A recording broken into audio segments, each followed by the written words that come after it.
ಇದು ಶುಕ್ರವಾರದ ಎಪಿಸೋಡು 15 ಮೇ 15 ಶುಕ್ರವಾರದ ಎಪಿಸೋಡ್ ಆಗಿರುತ್ತೆ. ಈ ಟೈಮಾಗ ಅದು ಹೆಂಗೆ ಚಿಕ್ಕಪ್ಪ ಆಗುತ್ತೆ, ನಾವೆದಕ್ಕೆ ಹೋಗಿ ಅವ್ರ ಹತ್ರ ರಿಕ್ವೆಸ್ಟ್ ಮಾಡ್ಕೋಬೇಕು ಅಂತೆಲ್ಲ, ನೀನು ಯಾಕಪ್ಪ ಸುಮ್ಮನೆ ಕೊಂಡ್ಕೊಂಡ್ಬಿಟ್ಟು ಮಾತಾಡ್ಬೋದು ಅಂತೆಲ್ಲ ಹೇಳ್ತಾನೆ.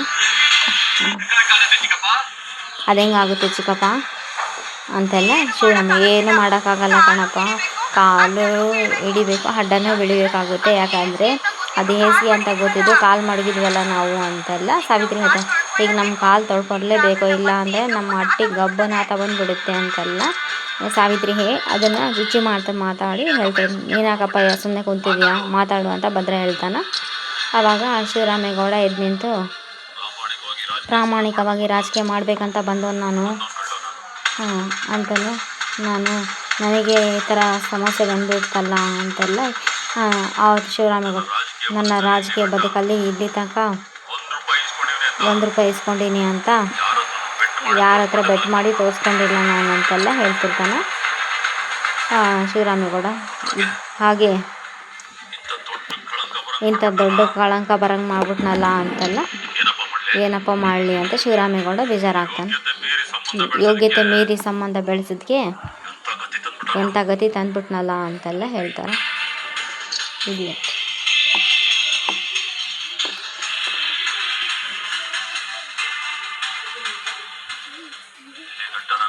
ಇಲ್ಲಿ ತನಕ ನಾನು ಕಾಪಾಡ್ಕೊಂಬಂದಿರೋ ಕಳಂಕ ಏನಾದರೂ ಬಂದುಬಿಟ್ರೆ ನಾನು ಖಂಡಿತ ಬದುಕಿರಂಗಿಲ್ಲ ಅಂತೆಲ್ಲ ಹೇಳ್ತಾನೆ. ಆವಾಗ ಭದ್ರಾಗೆ ಚಂಪಾ ಮೋನ ಕೋಪ ಮಗ, ಸುಮ್ಮನೆ ಬಿಡ್ತು ಅಂತ್ರಿ ಬಿಡ್ತು ಅನ್ನಿ, ಅದೇನಂತ ಮಾತಾಡ್ತೀರಿ ನೀವು ಅಂತೆಲ್ಲ ಹೇಳ್ತಾ, ಹೋಗಿ ಅವನ ಕಾರಣ ಕಟ್ಟು ಗೋವಿಂದು ಹೇಳ್ತಾ ಇಲ್ವೇ ಅಂತೆಲ್ಲ ಹೇಳ್ತಾಳ. ಇದೇ ಟೈಮ್ ಏನಾಗೋಕ್ಕಿಲ್ಲ, ನೀವು ಹೊಸಿ ಧೈರ್ಯವಾಗಿರಿ ಅಂತೆಲ್ಲ ಮೋನ ಹೇಳ್ತಾಳೆ. ಹೌದಣ್ಣ, ಆತಿಗೆ ಹೇಳ್ತಾ ಇರೋದು ದಿಟ, ಮೊದಲು ನೀವು ಹೊಸಿ ಧೈರ್ಯ ತನಕ ಅಂತ ಗೋವಿಂದು ಹೇಳ್ತಾನೆ. ಹೌದು ಕಣ್ಲ ಶಿವರಾಮ್, ಎಲ್ಲದಕ್ಕೂ ದಾರಿ ಅಂತ ಇದ್ದೇ ಇರುತ್ತೆ ಅಂತೆಲ್ಲ ಅವರಮ್ಮ ಹೇಳ್ತಿರ್ತಾಳೆ. ನೀವೆಲ್ಲ ಇದೆಲ್ಲ ತಿಳಿದಾಗಿದೆ, ತಿಳಿಲಾರ್ದೆ ಆಗಿದೆ ನೋಡ ಅಂತಡಿ ಚಿತ್ರ ಅಮ್ಮಮ್ಮ ಅಲ್ಲ ದೊಡ್ಡಪ್ಪ, ಗೊತ್ತಿಲ್ಲದೆ ಅದು ಹೆಂಗೆ ಮಾಡಿ ಸಾಧ್ಯ, ನಿನ್ನ ವಿಷಯ ಹಿಡ್ಕೊಂಡು ಅಂತಾಳೆ. ಸುಮ್ಕೆ ಇದ್ದೀಯೇನೆ ನೀನು ಅಂತ ಅಮ್ಮಮ್ಮ ಊರಿ ಬೆಂಕಿಗೆ ಮತ್ತೆ ತುಪ್ಪ ಸುರಿಬೇಡ ಅಂತ ಅಮ್ಮಮ್ಮ ಚಿತ್ರಕ್ಕೆ ಬೈಬೇಕಾದ್ರೆ ಆಗ ಪೊಲೀಸ್ ಸೆಕ್ರೆಟರಿ ಬಂದು, ಸರ್ ನಿಮ್ಮ ಸೊಸೆ ವಿದ್ಯಾ ಮೇಡಮ್ ಅವ್ರು ಬಂದಿದ್ದಾರೆ ಅಂತೆಲ್ಲ ಹೇಳ್ತಾರೆ. ಒಳಗಡೆ ಬನ್ನಿ ಅಂದರೆ, ಇಲ್ಲ ನಮ್ಮ ಮಾವನ ಹತ್ರ ನಾನು ಮಾತಾಡಬೇಕು ಅಂತ ಹೇಳಿ ಬಂದಾರ ಅಂತ. ಅವ್ವ ಇವಳು ಯಾಕವ್ವ ಬಂದಿಲ್ಲಿಗೆ ಅಂತ, ಇನ್ನೇನೇ ಒಳಗಡೆ ಸರ್ ಒಳಗಡೆ ಬಂದಿದೆ, ಇಲ್ಲ ಮಾವನ ಜೊತೆ ಮಾತಾಡ್ಬೇಕಂತ ಹೊರಗಡೆ ನಿಂತಾರ ಅಂತ ಮಾಡೋದೆಲ್ಲ ಮಾಡಿ ತಿರ್ಗಾ ಈ ಕಡೆ ಬರೋದಕ್ಕೆ ಏಟ್ ಧೈರ್ಯ ಅಂಥೇಳಿ ಇವತ್ತು ಅಪ್ಪ ಮಗಳನ್ನ ಕೊಚ್ಚಿ ಬಿಡ್ತೀನಿ ಅಂಥೇಳಿ ಭದ್ರ ಹೋಗಿ, ಇಲ್ಲ ಇವತ್ತು ಅಪ್ಪ ಮಗಳನ್ನ ಜೀವ ಸಹಿತ ಉಳಿಸೋದಿಲ್ಲ ಅಂತೆಲ್ಲ ಹೋಗಿ ಮಚ್ಚಿ ತೊಗೊಂಡ್ಬಿಡ್ತಾನೆ ಭದ್ರ.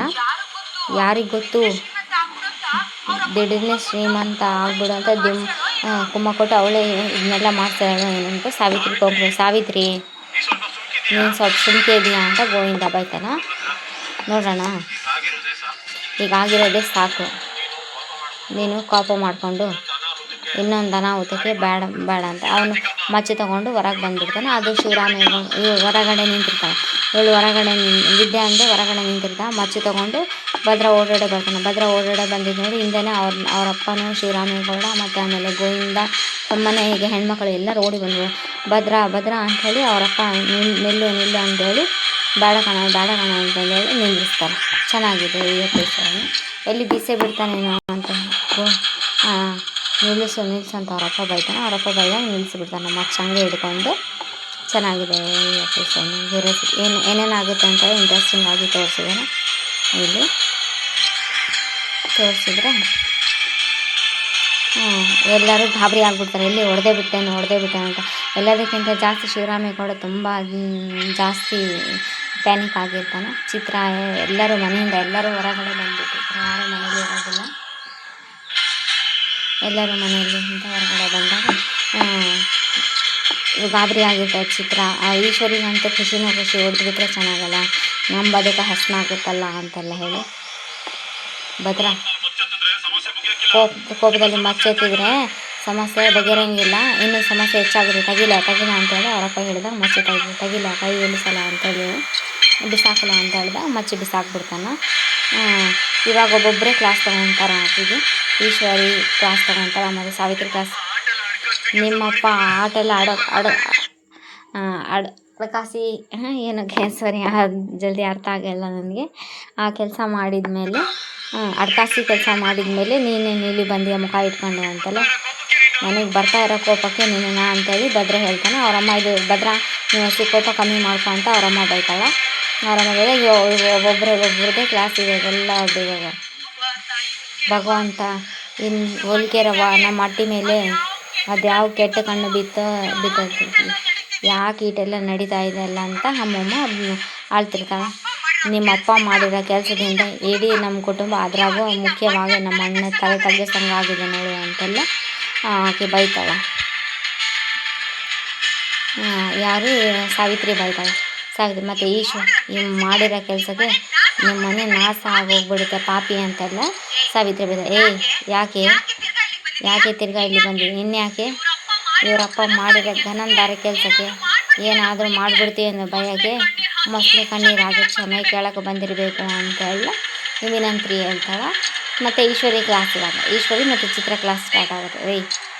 ಈಶ್ವರಿ ನೀನು ಬಂದು ಕ್ಷಮೆ ಕೇಳಿದರೆ ನಿಮ್ಮಪ್ಪ ಮಾಡಿರೋ ಪಾಪ ಕಡಿಮೆ ಆಗುತ್ತೇನೆ ಅಂತ ಈಶ್ವರಿ ಬೈತಾಳೆ. ನಿಮ್ಮಪ್ಪ ಮಾಡಿರೋ ಕೆಲಸ ಕ್ಷಮೆ ಅನ್ನೋದು ಸಿಗೋಕ್ಕಿಲ್ಲ ಅಂತ ಈಶ್ವರಿ ಬರ್ದಿಟ್ಕಂತ ಈಶ್ವರಿ. ಭದ್ರ ನಿಮ್ಮಪ್ಪನಿಂದ ನಮ್ಮಪ್ಪ ನನ್ನ ತಲೆ ತೆಗ್ಸೋ ಸಮಯ ಏನಾದರೂ ಬಂದರೆ ನಿಮ್ಮಪ್ಪನ ತಲೆ ತೆಗಿಯೋಕ್ಕೆ ಯಾರು ಕೂಡ ತಡೆಯೋಕ್ಕಾಗಿಲ್ಲ ಅಂತೆಲ್ಲ ಭದ್ರ ಹೇಳ್ತಿದ್ದಾನೆ. ಗೋವಿಂದ ಸುಮ್ಮನೆ ಇರ್ತಾನೆ, ನೀನು ರೆಸ್ಪಾನ್ಸೇ ಮಾಡ್ತಾರಲ್ಲ ಸುಮ್ಮನೆ ಇರ್ತಾನೆ. ಶಿವರಾಮೇಗೌಡನೂ ಸುಮ್ಮನೆ ಇರ್ತಾನೆ. ಭದ್ರ ಹೊಸ ಸಮಾಧಾನ ಮಾಡ್ಕೊತಾರಮ್ಮ ಮತ್ತೆ ಬೈತಾಳೆ. ಸುಮ್ಮನೆ ಎಲ್ರಿ ಯಾಕೆ ಹಿಂಗೆ ಮನ್ಸಿಗೆ ಬಂದಾಗ ಮಾತಾಡ್ತೀರಿ, ತಡಿ ಅವಳು ಕಾರಣ ಇಲ್ಲದೆ ಇಲ್ಲಿ ತನಕ ಬಂದಿರಲ್ಲ, ಏನು ಹೇಳ್ತಾಳ ಕೇಳೋಣ ಸ್ವಲ್ಪ ಅಂತೆಲ್ಲ ಅವರಮ್ಮ ಹೇಳ್ತಾಳೆ. ಅವರಮ್ಮ ಹೇಳಿದಾಗ ಅವಾಗ ಮೊದಲು ಅವಳು ಯಾಕೆ ಬಂದಿದ್ದಾಳೆ ತಿಳ್ಕೊಂಡು ಮಾತಾಡಿ ಅಂತೆಲ್ಲ ಅವರಮ್ಮ ಬೈತಿರ್ತಾಳೆ ಭದ್ರ ಅವರಮ್ಮ. ಆವಾಗ ಕೇಳ್ತಾ ವಿದ್ಯಾ ನೀನು ಹೇಳೋಣ, ಯಾಕೆ ಮಾವನ ಹೆಸರಿಗೆ ಕಳಂಕ ಬರ್ತದೆ ಅನ್ನೋ ಆತಂಕ ನಿಮ್ಮ ಯಾರಿಗೂ ಬೇಡ ಅಂತ ವಿದ್ಯೆ ಹೇಳ್ತಾಳೆ. ವಿದ್ಯೆ ಹೇಳಿದಾಗ ಆವಾಗ ಎಲ್ಲರೂ ಅವ್ರ ಮಾವ ಅವರೆಲ್ಲರೂ ನೋಡ್ತಾನೆ ಇರ್ತಾರೆ. ಏನು ಹೇಳ್ತಾಳೆ ಅಂತ ಅವ್ರಿಗೂ ಗೊತ್ತಿರಲ್ಲ, ಅದೆಲ್ಲ ಅವ್ರಿಗೂ ಗೊತ್ತಿರೋ ಎಲ್ಲರೂ ಶಾಕ್ ಆಗಿ ನೋಡ್ತಿರ್ತಾರೆ. ಚೆನ್ನಾಗಿದೆ ಇವತ್ತಿನ ಎಪಿಸೋಡ್. ಅದು ಯಾವ ಬಾಯಿಂದ ಸುಮ್ಕೇರ್ ಅಂತ ಹೇಳ್ತೀವಿ ಅಂತ ಸಾವಿತ್ರಿ ಕ್ಲಾಸ್ ತೊಗೊತಾಳೆ. ಎಲ್ಲ ಗೊತ್ತಿದ್ದು ನಾಟಕ ಮಾಡೋಕೆ ಬಂದಿದ್ದ ಮನೆ ಹಳ್ಳಿ ಅಂತೇಳಿ ಸಾವಿತ್ರಿ.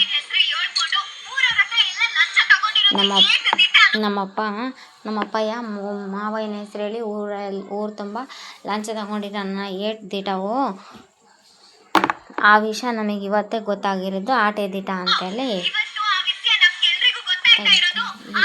ಆಟೆ ಸತ್ಯ ಅಂತ ವಿದ್ಯೆ ಹೇಳ್ತಾಳೆ.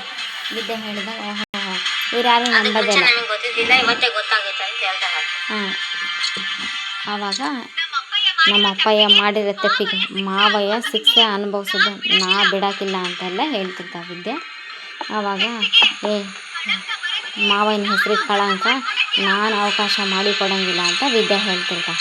ವಿದ್ಯೆ ಹೇಳಿದಾಗ ಶಿವರಾಮೇಗೌಡನೂ ಸುಮ್ಮನೆ ಇರ್ತಾರೆ, ಏನು ಹೇಳ್ತಾಯಿಲ್ಲ, ಸುಮ್ಮನೆ ನೋಡ್ತಾನೆ ಇರ್ತಾರೆ. ಅದೇ ಟೈಮಿಗೆ ಇವರೆಲ್ಲರೂ ನಂಬೋದೇ ಇಲ್ಲ. ನಮ್ಮ ಮಾವಯ್ಯನ ಯಾವತ್ತೂ ತಲೆ ತಗ್ಸೋ ಪರಿಸ್ಥಿತಿ ಬರೋಂಗಿಲ್ಲ ಅಂತ ನಾನು ಸಾಬೀತು ಮಾಡ್ತೀನಿ. ಈ ಮನೆದು ಮತ್ತು ಮಾವಯ್ಯನ ಮರ್ಯಾದೆ ಉಳಿಸೋ ಹೊಣೆ ನಂದು ಅಂತೆಲ್ಲ ವಿದ್ಯೆ ಹೇಳ್ತಿರ್ತಾರೆ. ವಿದ್ಯೆ ಹೇಳಿದಾಗ ಒಬ್ಬೊಬ್ಬರು ಎಲ್ಲರೂ ಶಾಕ್ ಆಗ್ತಾ ಇರ್ತಾರೆ. ಅವರು ಸಾವಿತ್ರಿ ನೀನು ನಾಟಕ ಮಾಡಿದ ತಕ್ಷಣ ಎಲ್ಲ ಸರಿ ಹೋಗ್ಬಿಡುತ್ತೆ ಅಂತೆಲ್ಲ ಆವಾಗ ಸರಿ ಹೋಗುತ್ತೆ ಅಂತಲ್ಲ, ಎಲ್ಲದೂ ಸರಿ ಮಾಡಿಬಿಟ್ಟೆ ನಾನು ಇಲ್ಲಿಗೆ ಬಂದಿರೋದು ಅಂತ ವಿದ್ಯೆ ಹೇಳ್ತಿರ್ತಾಳೆ. ಆವಾಗ ಏನಂತ ಇವ್ರಿಗೆ ಅರ್ಥ ಆಗೋದಿಲ್ಲ. ಸಾವಿತ್ರಿ ಅಮ್ಮ ಅಂತೆಲ್ಲ ಜಾಡಿಸ್ತಾಳೆ. ಆವಾಗ ಕನಸು ತೋರಿಸ್ತಾಳೆ ಅವರೆಲ್ಲರಿಗೆ. ಅಂದರೆ ಅವರಪ್ಪ ಹಾಕಿ ಎಲ್ಲ ಸ್ಟೇಷನ್ಗೆಲ್ಲ ಹೋಗಿ ಕಂಪ್ಲೇಂಟ್ ತಪ್ಪು ಮಾಡಿರನ್ನ ಪೊಲೀಸವ್ರಿಗೆ ಒಪ್ಪಿಸಿಬಿಟ್ಟು ನಾನು ನೇರವಾಗಿ ಇಲ್ಲಿಗೆ ಬಂದಿರೋದು ಅಂತೇಳಿ ವಿದ್ಯೆ ಹೇಳ್ತಾಳೆ. ವಿದ್ಯೆ ಹೇಳ್ಬೇಕಾದ್ರೆ ಅಲ್ಲಿ ಸ್ಟೇಷನ್ನಾಗೆಲ್ಲ ಕಂಪ್ಲೇಂಟ್ ಎಲ್ಲ ಕೊಟ್ಟಿರ್ತಾರಲ್ಲ, ವಿದ್ಯಾನು ಅವ್ರ ತಂದೆ ಎಲ್ಲರೂ.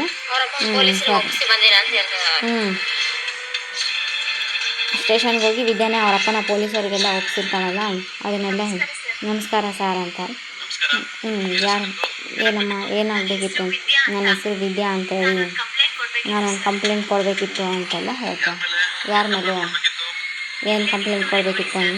ಇಲ್ಲೇ ನಿಂತಾರಲ್ಲಿ ನೋಡಿ, ಇವ್ರ ಹೆಸರು ಚಲುವರಾಜ ಅಂತೇಳಿ ಅಂತೆಲ್ಲ ಹೇಳ್ತಾಳೆ. ಯಾಕಂದರೆ ಫೋಟೋ ಮಂತ್ರಿ ಶಿವರಾಮೇಗೌಡರ ಹೆಸರು ದುರುಪಯೋಗ ಪಡಿಸ್ಕೊಂಡು ಜನಗಳ ಹತ್ರ ಲಂಚಗಳು ತಗೊಂಡು ಮೋಸ ಮಾಡಿದ್ದಾರೆ ಅಂತೆಲ್ಲ ವಿದ್ಯೆ ಹೇಳ್ತಾರೆ. ಅದು ಸರಿ, ಈ ಮಂತ್ರಿಗಳಿಗೂ ನಿಮಗೂ ಏನು ಸಂಬಂಧ ಅಂತೆಲ್ಲ ಇವ್ರು ಕೇಳ್ತಿರ್ತಾರೆ. ನೀನು ಬಂದು ಕಂಪ್ಲೇಂಟ್ ಕೊಡೋದಕ್ಕೆ ಕಾರಣ ಏನು? ನಾನು ಮಂತ್ರಿ ಶಿವರಾಮೇಗೌಡರ ಸೊಸೆ ಅಂತೆಲ್ಲ ವಿದ್ಯೆ ಸಾರಿ ಮೇಡಮ್ ಅಂತೆಲ್ಲ ಇವರು ಹೇಳ್ತಾರೆ. ಸಾರಿ ಮೇಡಮ್ ಗೊತ್ತಾಗಿಲ್ಲ ಅಂತ. ಕುಂತ್ಕೊಳ್ಳಿ ಪರವಾಗಿಲ್ಲ ಸರ್, ನೀವು ನಮ್ಮ ಕಂಪ್ಲೇಂಟ್ನ ತೊಗೊಂಡು ಇವ್ರ ಮೇಲೆ ಆ್ಯಕ್ಷನ್ ತೊಗೊಂಡ್ರೆ ಅಷ್ಟೇ ಸಾಕು ಅಂತೆಲ್ಲ ಹೇಳ್ತಾರೆ.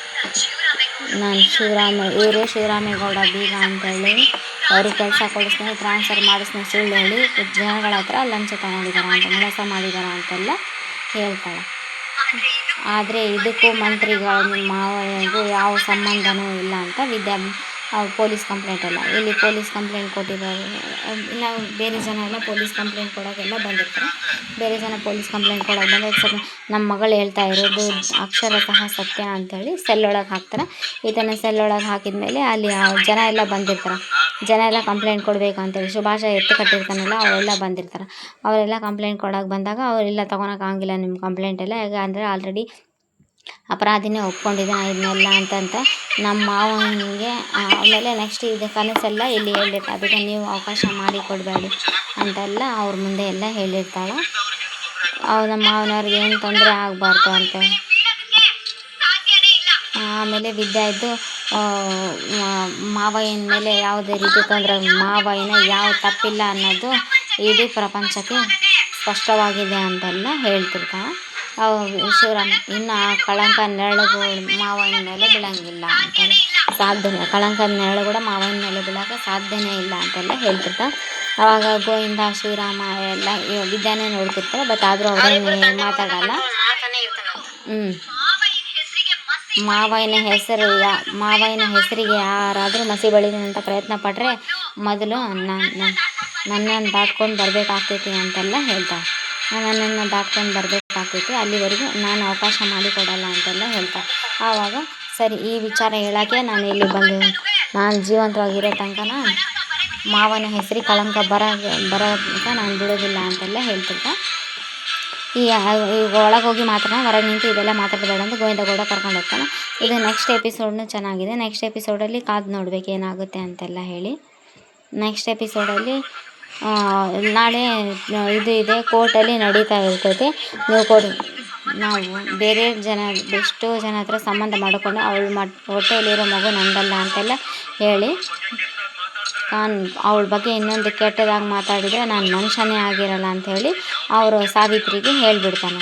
ಭದ್ರ ಕೋಪ ಮಾಡಿಕೊಂಡು ನಾಳೆ ಕೋರ್ಟಿಗೆ ಕಂಪಲ್ಸರಿ ಬರಲೇಬೇಕಾಗುತ್ತೆ. ಯಾಕಂದರೆ ಕೋರ್ಟಲ್ಲಿ ಡಿವೋರ್ಸ್ ಬೇಕು ಅನ್ನೋದಕ್ಕೆ ಸ್ಟ್ರಾಂಗ್ ರೀಸನ್ ಎಲ್ಲ ಬೇಕಂತ ಲಾಯರ್ ಹೇಳಿದ್ಕೆ ಸಾವಿತ್ರಿ ಇಲ್ಲ, ಅವಳು ಸಾಕಷ್ಟು ಜನದ ಹತ್ರ ಸಂಬಂಧ ಮಾಡ್ಕೊಂಡಿದ್ದಾಳೆ, ಮತ್ತು ಆಮೇಲೆ ಅವಳ ಹೊಟ್ಟೆಯಲ್ಲಿರೋ ಮಗು ನನಗೂ ಸಂಬಂಧ ಇಲ್ಲ ಅಂತ